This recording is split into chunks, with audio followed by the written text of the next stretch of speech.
의롭다 하심에 대한 고백. 지금까지 우리가 하이델베르크 요리문답 안에서 사도신경의 고백의 내용을 쭉 보았습니다. 사도신경의 신앙 고백을 우리가 따로 공부하지 않아도 우리는 충분히 그 사도신경의 의미들을 살펴보았습니다. 그 어떤 강의에서보다도 하이델베르크 요리문답에서 가르쳐준 사도신경이 탁월하다. 이것을 우리가 좀 확신할 수가 있습니다.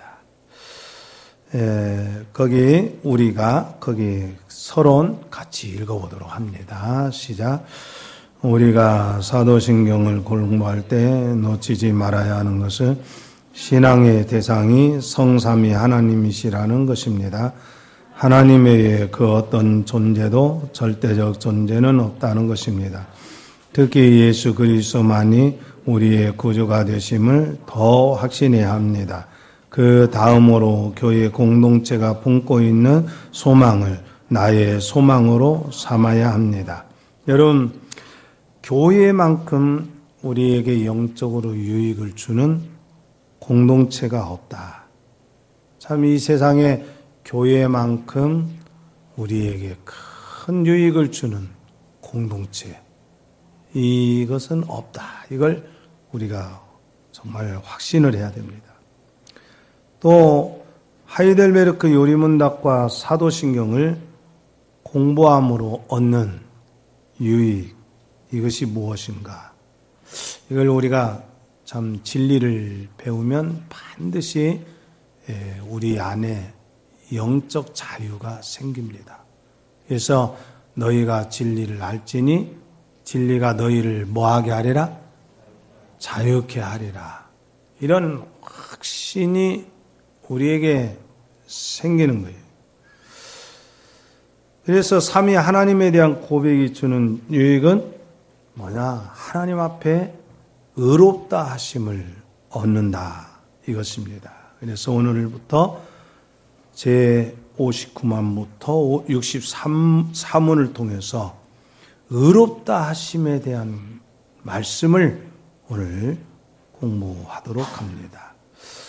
59문답은 사도신경을 믿는 것이 주는 유익에 대해서 이제 그 문답이 나옵니다. 내가 문제 읽습니다. 여러분 답을 읽으시면 됩니다. 이 모든 것을 믿는 것이 당신에게 지금 어떤 유익을 줍니까?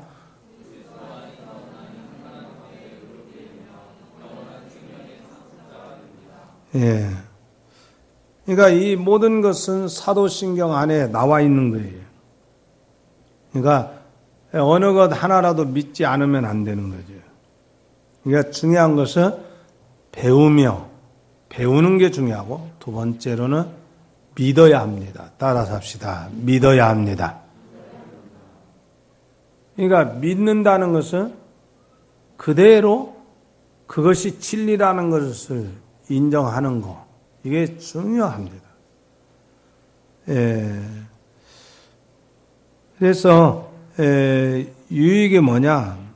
정말 그리스도 안에 주어지는 것으로 정말 두 가지가 있다. 그럽니다. 자, 거기 한번 읽어보도록 합시다. 이 유익은, 거기서 시작. 이 유익은 그리스도 안에서 주어지는 것으로 두 가지가 있다고 합니다. 첫째는 하나님 앞에서 의롭게 되는 것이고, 둘째는 영원한 생명의 상속자가 되는 것입니다. 아멘. 모든 인류는 하나님 앞에 인정을 어떻게 받냐? 이게 문제가 됩니다. 예수님을 믿지 않으면, 사도신경에 나와 있는 내용을 믿지 않으면, 사실 우리가 이 내용을 믿지 않으면 의를 얻을 수가 없어요. 그래서 그리스도 안에서 하나님 앞에 의롭게 된다는 것을 이야기한다는 것이죠. 우리 거기 의롭게 되는 것은 같이 읽습니다. 의롭게 되는 것은 인간과의 관계가 아닙니다. 하나님과의 관계입니다. 절대적으로 의로우신 하나님과의 관계입니다. 이 하나님 앞에서 의롭다 하심을 얻습니다. 누구 앞에서 의롭다 하심을 얻는다? 하나님 앞에서. 여러분, 이 세상에서 사람들과의 관계가 유독불 좋은 사람들이 있어요. 해를 누구에게 끼치지도 않고 또 좋은 일을 하는 그런 사람도 있고 인간관계가 좋은 사람이 있어요. 그런데 사람이 사람과의 관계 속에서 참 인간관계가 좋은데 하나님과 그 관계가 그 내가 사랑과 좋은 관계 때문에 보증을 받느냐? 그렇지 않다는 것이에요. 우리가 사람들에게 좋은 관계를 사람들과 맺어야 되겠지요. 될 수 있으면.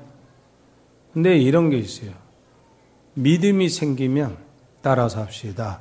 믿음이 생기면 죄의 길에 동행하지 않습니다. 그게 특징인 거예요.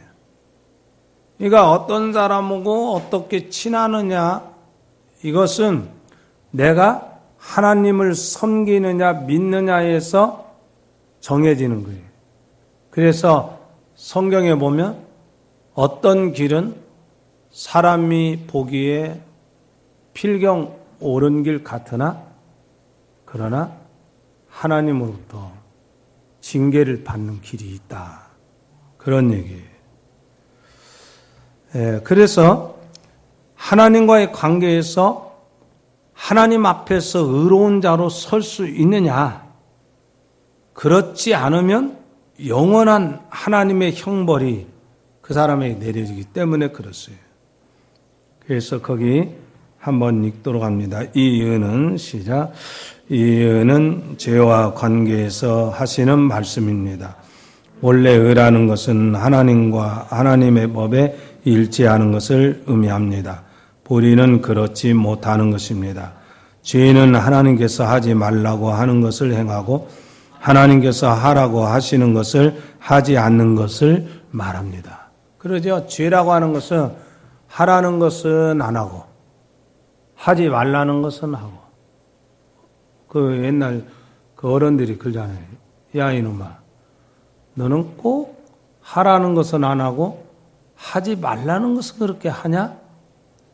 그 죄라고 하는 단어가 하마르티아라고 하는데 빗나갔다 그런 뜻인데 관역의 궁사가 이제 활을 쏠 때 관역을 향해서 딱 나가야 되는데 관역에서 빗나간 것을 뭐라고 말하느냐? 죄다. 이렇게 말합니다. 다시 말하면 사람은 자기가 자기의 수준을 결정할 수가 없어요. 원래 창조주로부터 지음받은 피조물이기 때문에 너는 이런 수준에 도달해야 된다. 너는 이런 수준에서 출발되었다. 이게 원래 하나님이 요구하는 수준에서 인간은 출발이 되었어요. 그게 뭐냐면 선입니다. 토부라는 말입니다. 다 모두 제자리에 있는 거. 그래서 의란 따라서 합시다. 의란 하나님이 정해주신 자리에 있는 것이다. 그러니까 의가 뭐예요? 하나님이 정해준 제자리에 있는 것을 의라고 이렇게 우리가 말합니다. 자, 그런데 사람은 태어날 때부터 어땠느냐? 아담의 타락 이후로 죄 가운데서 태어났어요. 그렇기 때문에 죄의 씨라고 하는 것이 우리 영혼 안에 새겨져 있기 때문에 의로운 삶을 기대할 수가 없어요. 본질상 죄인이에요. 자, 그래서 시편 기자는 그렇게 고백했죠. 우리 한번 읽어봅니다. 시편 143편 2절 읽습니다.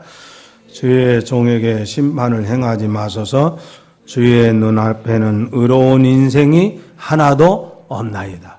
자, 의로운 인생이 몇 명도 없다? 하나도 없다. 그것을 로마서 3장 10절에서는 의인은 없나니 하나도 없다. 참 미안합니다. 당신은 죄인, 당신은 의인이 아닙니다. 옆 사람한테 한번 합시다. 시작.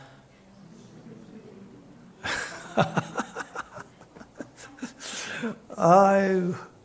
근데 앞에다 붙여야죠. 미안합니다. 그렇게 하고. 미안합니다. 당신은 의인이 아닙니다. 뭐라고요? 의인은 아닙니다. 어때요? 우리가 깨달으니까 인정이 되는 거죠. 못 깨달을 때 그 얘기 들으면 확 성질나죠. 야, 내가 뭐 거짓말을 했냐, 뭐 도둑질을 했냐. 그렇게, 그러니까 안 믿는 사람들한테 당신 죄인입니다. 그랬더니 진짜 내가 그런 얘기 했다가 얼마나 급급성을 당했는지 몰라. 내가 너네 집 가서 뭐 훔쳤냐고. 이야, 선배가 그렇게 달라드는데 대체 우리 집 와서 뭐 한 것도 없는데. 근데 지금 생각해 보면요, 참 그렇게 집요하게 추궁하던 선배도 이야, 참 결국에는 굴복하고 이 예수를 믿는데 맨날 하는 말이, 야 임마, 나 신흥고 나왔어. 맨날 신흥고 나왔대. 신흥고 나왔다는 말을 그렇게 많이 해요. 근데 신흥고가 참 기독교 학교 아닙니까? 거기에서 매일같이 예배를 드렸대. 자기 때는 진짜 매일같이 예배 드렸대. 장로님 그랬었어요 옛날에. 매일같이 예배 드리고. 근데 안 믿어지는 게 그거 너무 희한하잖아요. 안 믿어지는 게. 그런데 삼위 하나님 앞에서 의롭게 되는 길이 있다라고 성경은 말해요.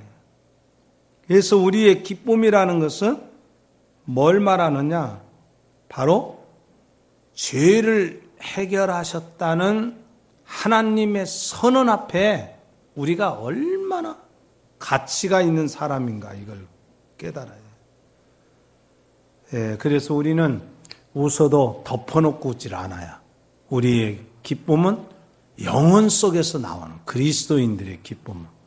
근데 안 믿는 사람들은 그저 누가 코미디 말 한마디 하면 덮어놓고 같이 웃잖아요. 그죠? 근데 우리 마음에는 진정한 자유가 있는 그 기쁨. 그러니까 죄를 해결하면 기쁨이 솟아나요. 모두 다 죄인으로 태어나는데, 그러면 의롭게 된다는 의미는 뭐냐? 그게 한번 구체적으로 보자는 거죠. 같이 2페이지 봅시다. 첫째로 시작. 첫째로 죄가 사해진다는 의미가 있습니다. 그래서 의는 죄가 전제가 되고서 하시는 말씀이라고 했는데, 이 죄의 삭스로 주어지는 것이 무엇이라고 했습니까? 로마서 6장 23절에 죄의 삭스는 사망입니다. 죄의 삭스는 뭐요? 사망이라는 거예요. 그러니까 사망이라고 하는 것은 단지 죽는다 그런 예고가 아니에요. 영원한 형벌이 따른다 그런 뜻이에요. 그런데 여기에서 비로소 예수 그리스도의 선물이 우리에게 주어졌다 그래요. 근데 예수님이 우리에게 주은 선물은 영생입니다. 그러니까 죄에 대한 대가는 영원한 형벌이에요. 근데 영원한 형벌을 내가 받아야 되는데 예수님이 그 형벌을 받으셨어요. 죄가 사해진다. 그 말은요, 죄에 대한 대가를 내가 받지 않고 예수님께서 다 받으셨다. 그게 근거가 되는 거예요. 그러니까 우리의 죄는 그 에스겔서에 그랬습니까? 에레미야서에 그랬습니까? 세탁물로 세탁한다고 죄가 없어져요? 없어질 수 없어요. 우리가 의롭게 될 수 있다는 이 말씀의 전제는 예수님께서 죄에 대한 대가를 다 받으셨다. 여러분들 우리 모든 죄 예수님께서 그 대가를 감당해 주셨다는 거 그렇게 믿으시길 바랍니다. 그 다음에 둘째로 같이 읽도록 합니다. 둘째로 우리가 의롭게 됨은 예수 그리스도에 의해 근거를 한다는 것입니다. 의의 전가가 있습니다. 예수 그리스도의 의를 근거로 의롭다고 선포하시는 것입니다. 자, 성경에 보면 뒤집어 씌웠다라고 하는 이야기가 죄인이 예수님에게, 예수님이 우리에게 이게 서로 뒤집어 씌웠다 그런 얘기예요. 뭘 뒤집어 씌웠느냐 말할 때 거기 로마서 3장 23절로 24절 같이 읽도록 합니다. 모든 사람이 죄를 범하였음에 하나님의 영광에 이르지 못하더니 그리스도 예수 안에 있는 속량으로 말미암아 하나님의 은혜로 값없이 의롭다 하심을 얻은 자 되었느니라. 아멘. 그러니까 예수님에게 우리 죄를 다 뭐 했느냐? 뒤집어 씌웠다. 그것을 뭐라고 말합니까? 거기 우리 예수님에게 죄를 전가시켰다 그런 뜻이고 그 혜택으로 말미암아 우리의 죄가 어떻게 되느냐? 바로 25절 우리 한번 읽어볼까요? 성경을 직접 읽어봅시다. 로마서 3장 25절 같이 읽습니다. 이 예수를 하나님이 그의 피로서 믿음으로 말미암는 화목제물로 세우셨으니 이는 하나님께서 길이 참으시는 중에 전에 지은 죄를 간과하심으로 자기의 의로우심을 나타내려 하심이라. 아멘. 그러니까 화목제물로 예수님 십자가에 피우시고 그 다음에 우리가 전에 지은 죄를 간과하셨다 할 때 이게 넘어 못 본 채 하고 넘기셨다 그랬어요. 그러니까 정죄하지 않으신다. 누구 때문에? 예수님 피 때문에. 자, 어린 양의 피가 피 때문에 죽음이 넘어간 사건이 무슨 사건입니까? 유월절 사건이죠. 어린 양의 피, 문설주에 바른 집마다 뭐가 넘어가? 사망이, 죽음이 넘어갔다. 그래서 유월절은 넘어갔다라는 뜻입니다. 넘어갔다. 뭐가 넘어가? 죽음이 넘어갔다. 장자의 죽음이 넘어갔다. 자, 교환지 로마서 3장 26절 같이 읽습니다. 곧 이때에 자기의 의로우심을 나타내사 자기도 의로우시며 또한 예수 믿는 자를 의롭다 하려 하심이라. 아멘. 자, 봐요. 여기 잘 보세요. 하나님께서 자기도 의로우심을 나타냈다. 그러니까 자기의 의로우심을 나타내서 자기도 의로우셨다. 이때에 그게 무슨 뜻이냐면 하나님이 우리 인간처럼 뭐가 잘못이 있다가 의롭다 그런 뜻이 아니라 하나님이 정하신 방법, 언약적 방법, 이것은 바로 인류에게 향한 대속적 죽음을 십자가라고 하는 방법으로 딱 정해 주셨어요. 그래서 믿는 우리들에게는 십자가가 하나님의 지혜라고 하는 것을 인정합니다. 여러분, 십자가는 믿지 않는 사람들에게는 그게 어리석은 방법으로 보이지만 믿는 우리에게는 하나님의 지혜로 보인다는 것. 여러분 그렇게 하나님의 지혜로 보입니까? 지혜로 보입니까? 그러죠? 근데 하나님께서 정하신 이 방법을 하나님께서 변개시키지 않고 그걸 이루심으로 하나님이 신실하심을 드러내셨다. 그런 뜻이에요. 자, 그래서 이 모든 것이 예수 그리스도에 의해 근거한 것이다. 그래서 예수님이 율법을 성취하셨고 그 성취가 하나님께 온전히 순종했다. 그랬어요. 그래서 교환지 히브리서 7장 26절 같이 읽도록 합니다. 시작. 이러한 대제사장은 우리에게 합당하니 거룩하고 악이 없고 더러움이 없고 죄인에게서 떠나 계시고 하늘보다 높이 되시니라. 아멘. 예수님 정말 거룩하신 분이다. 우리가 의롭게 되는 것은 그리스도 예수 안에서 되는 것이다. 그랬어요. 의롭게 된다는 의미 셋째 읽어봅니다. 시작. 하나님께서 법적으로 선포하셨다는 사실입니다. 자, 거기 로마서 8장 33절 시작. 누가 능히 하나님께서 택하신 자들을 고발하리요 의롭다 하신 이는 하나님이시니. 자 봐요. 너 죄인이다 아니다는 어디서만 선언합니까? 너 죄인이다 아니다 동사무소에서 선언해요? 아니죠. 어디서만 선언해요? 법원에서. 그래서 의인이다 이 선포는 법정적 용어입니다. 이제는 하나님께서 너 죄 없는 사람이라고 하는 것을 선언해 주셨어요. 그러니까 우리가 구원파가 우리에게 구원받았습니까? 그러면 어떻게 해야 된다고? 어떻게 해야 된다고? 그때는 졸아야 된다고? 그게 아니라 뭐야? 우리 한번 구원파 논리 한번 익혀봅시다. 자, 구원 받으셨습니까? 예. 구원 받았으면 의인이요, 죄인이요? 예, 의인이요.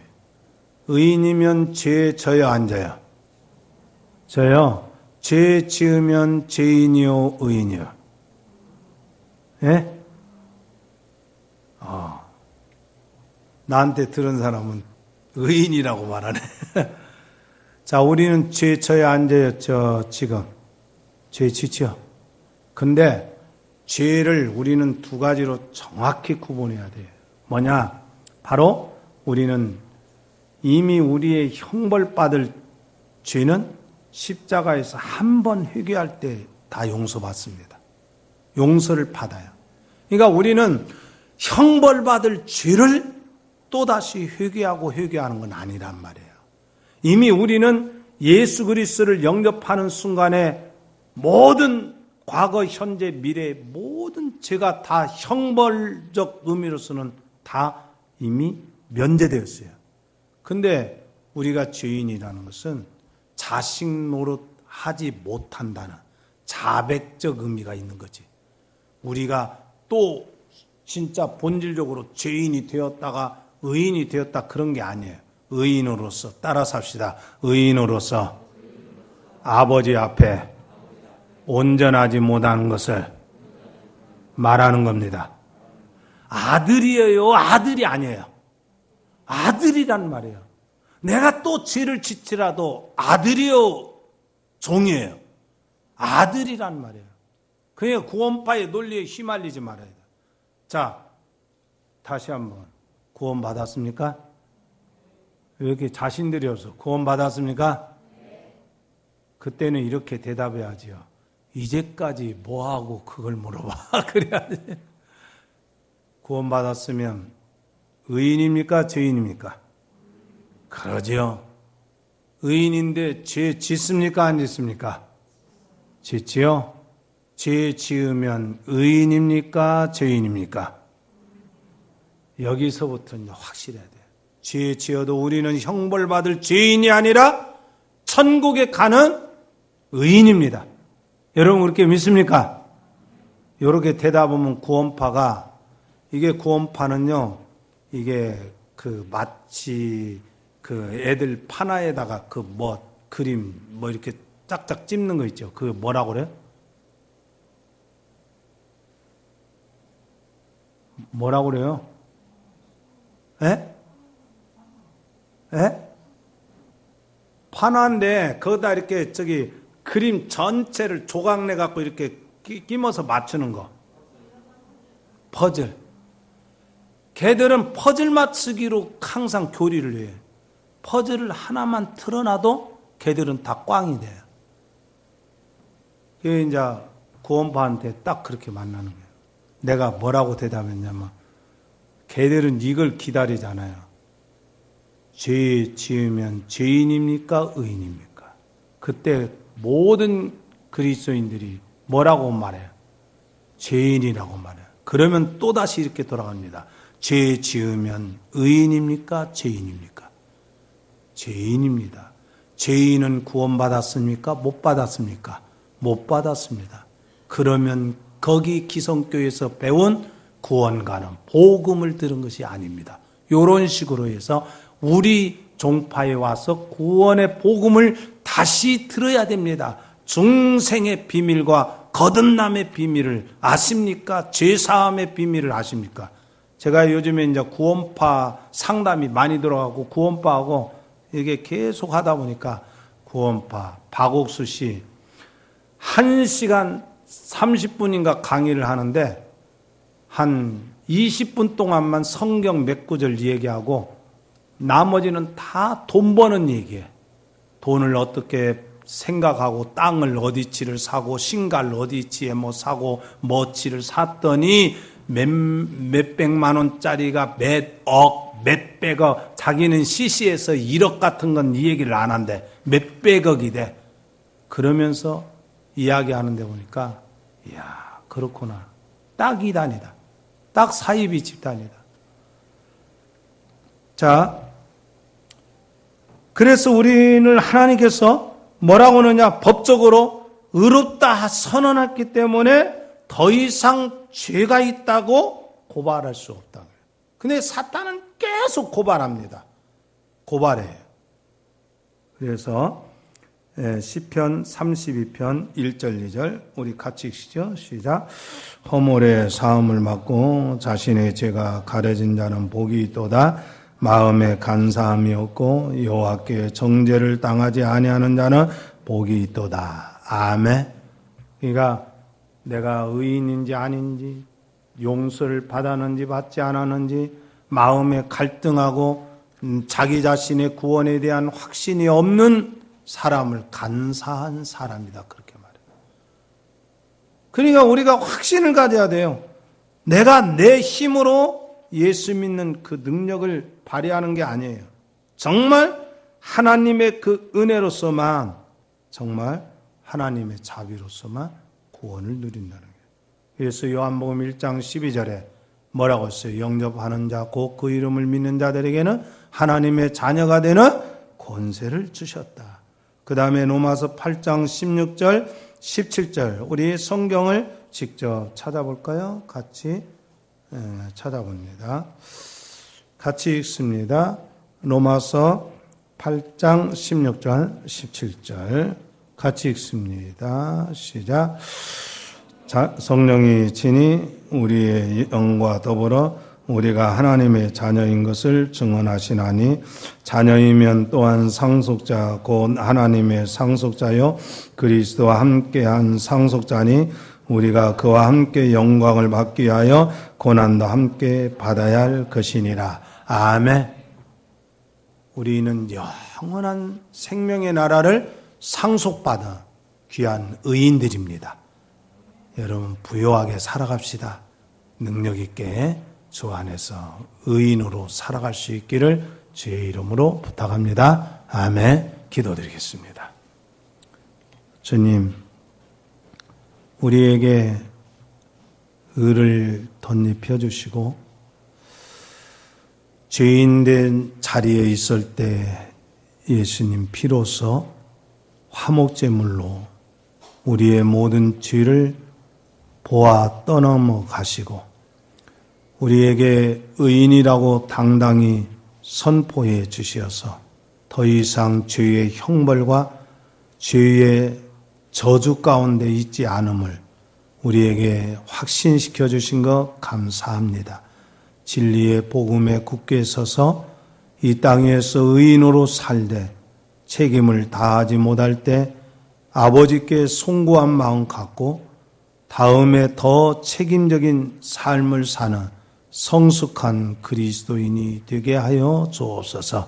변질된 복음을 전하는 각종 이단들에게 이용당하지 않게 하시고 미혹당하지 않도록 주께서 우리 모두에게 구원의 복음에 합당하게 서게 하옵소서.